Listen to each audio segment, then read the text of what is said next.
नए नातों मनक़बत समाप्त करने के लिए मस्त बरेली नेटवर्क को सब्सक्राइब करें। लुत्फ आप सुन रहे हैं कमर साउंड सर्विस की हसीन रिकॉर्डिंग। हर नाकाम हो ही जाएगा, जान दे दो वादे दीदार पर, नक़द अपना ताम हो ही जाएगा। बेनिशानों का निशा मिटता नहीं, मिटते मिटते नाम हो ही जाएगा। साइलो दामन सखी का थाम लो, कुछ न कुछ इनाम हो ही जाएगा। ऐ रज़ा हर काम का एक वक्त है, दिल को भी आराम हो ही जाएगा। आइए हमारा मोहब्बतों के साथ अपने आका व मौला हुजूर अहमद मुजतबा मोहम्मद अरबी रूही फिदा सल्लल्लाहु तआला अलैहि वसल्लम के बारगाह गोहरबार में अपनी गुलामी का सबूत बशक्ल दुरूद पेश करे। अल्लाहुम्मा सल्ली अला, जोर से पढ़िए अल्लाहुम्मा सल्ली अला सय्यदिना शफीना हबीबना मौलाना मुहम्मदिन बारिक व सल्लिम सलातन व सलामन अलैका या रसूलुल्लाह सल्लल्लाहु तआला अलैहि वसल्लम। हज़रात, महफिल पाक के इख्तिताम के जितने इशारों के नायात होते हैं वो सब जाहिर हो गए हैं। वाज़ह तौर पे शिरनी हाजिर है, यानी प्रोग्राम बिल्कुल इख्तिताम मरहले में है। मुझसे पहले आवाज़ का वो हसीन जादूगर जिसने अपनी आवाज़ के बलबूते आज की इस महफिल पाक को ज़मीन की बुलंदियों से उठा के आसमान के, ज़मीन की पस्ती से उठा के आसमान की बुलंदियों की सैर कराया, उस हसीन शेरी सुखन के पैकर का नाम हज़रत नाज़िर हुसैन शरीफी मस्त बरेली है, जो आपके महबूब शायर है। क्यों ना हो, पढ़ते भी अच्छा है, अंदाज भी निराला है, लहजा भी निराला है और आपके मिजाज को समझते भी है। मुझसे पेशवर खतीबों की आपने बातें सुन ली है, थोड़ी देर आपकी बारगाह में हाजिर आया, मगर इशारा है कि 5 मिनट से मैं भी आगे नहीं बढ़ूंगा। हो सकता है कि कहीं भी बातों का जो सिलसिला है वो टूट जाए, वहीं आप खड़े होकर सलातो सलाम पढ़ लेंगे, क्योंकि हमें और आपको जिस शिद्दत के साथ इंतजार है जिस काम के लिए, क्योंकि आज हम रस्मन तौर पे तमाम चीजों को अंजाम दे रहे हैं, तो हमारा जो काम था वो हमने कर दिया है। जो उलमा ने खाना पकाया, खाना तैयार है, ठंडा ना हो जाए, क्योंकि बातें आ रही है ज़हन में। बहुत देर से अकबर बाबू मिंबर शरीफ के करीब बैठे थे, अब उनका होना जरूरी था। थोड़ी देर अगर आप गुफ्तगू सुनते तो आपके लिए फायदा था कि आज शादी की महफिल में आपकी शिरकत है। लोग सुने ना सुने बगौर, मगर दूल्हा आज सुनता है, एक्टिव रहता है। कब तक? कल निकाह हो जाएगा, उसका गोश बेदार रहेगा, पूरे होश हवास में रहेगा।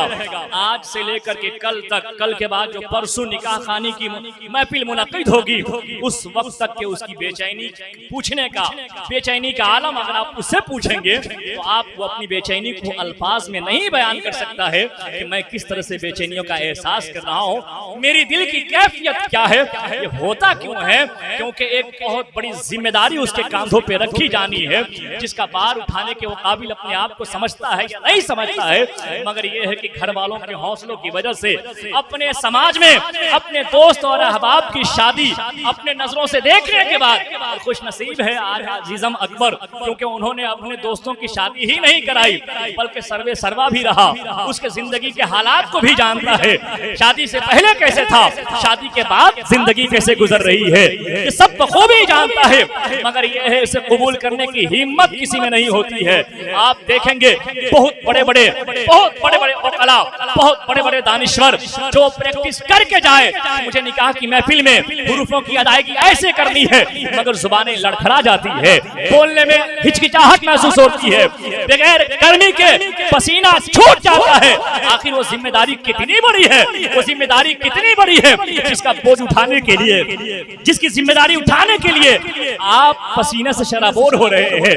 ठंडी के मौसम में भी हो, फिर भी दूल्हे मियाँ के पेशानी पे आप पसीना देखेंगे। ये तो गर्मी का महीना है, यहाँ तो अकबर बाबू के चेहरे पे ऐसे ही पसीने के ऐसे ही आसार होंगे, इसलिए बरसाहा बहुत करीब में है, वहाँ इंतजामात पंखे के किए जाए।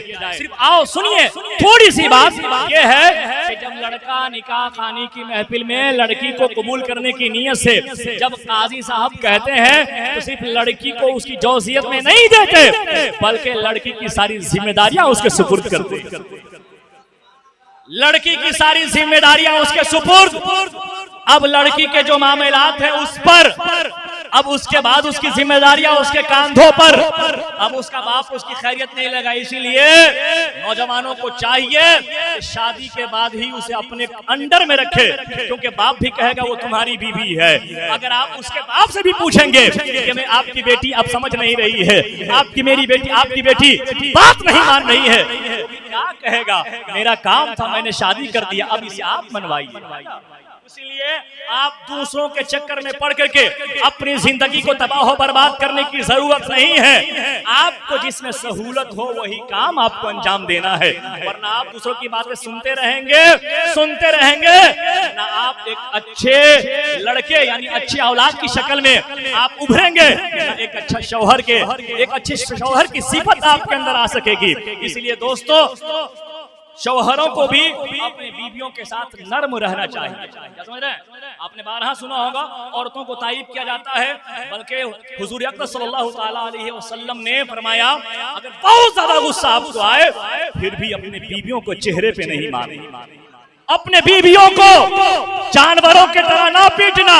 मगर ये देहात है, यहाँ वाकयात रोज मरोज आपके नजरों के सामने होगा।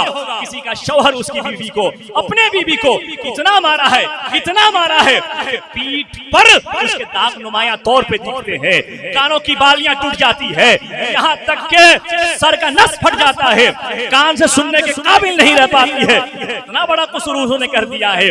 मगर मारते किस लिए है? शरीयत के लिए नहीं, अपनी तबीयत के लिए।